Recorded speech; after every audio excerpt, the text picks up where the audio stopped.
ஏமா முட்டை கூட சண்டை போட்டு இருக்கிற? அதை ஏங்கா கேக்குறீங்க? இந்த முட்டையை உரிக்கவே பயமா இருக்கு. உரிச்ச எல்லா முட்டையோட சதையும் பாதி ஓடுலயே வந்திருக்குக்கா. இத பார்த்தா எங்க வீட்டுக்காரர் சொல்றாரு, பின்னாடி நீ சாப்பிட்டு சாப்பிட்டு முட்டையை எனக்கு வைக்கிறியா, பாதி சாப்பிட்டு பாதி வைக்கிறியா கேக்குறாரு. பாருங்களேன் எவ்வளவு சதை இதுல போயிடுச்சு. அச்சோ, இதான் உங்க பிரச்சனையா? ஆமாங்கா, முழுசா வந்தா எவ்வளவு அழகா இருக்கும். இத்தனை மாதிரி நான் வரேன் கேட்டிருக்கலாம்ல. என்னக்கா? இது பெரிய விஷயமே கிடையாது. அடடா, வீட்டுல குக்கர் தான் இல்லையா? இருக்குக்கா.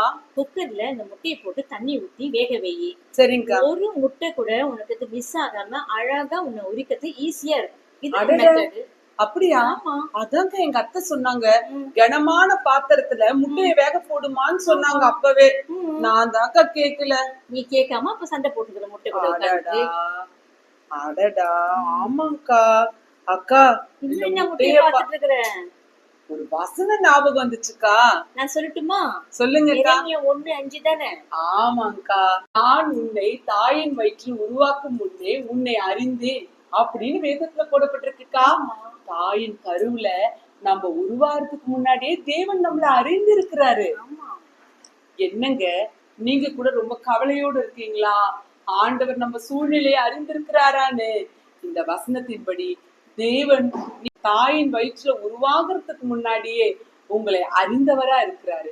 நிச்சயமா உங்களுடைய சூழ்நிலையிலிருந்து உங்களை விடுவித்து ஆசீர்வதிப்பார். God bless you all.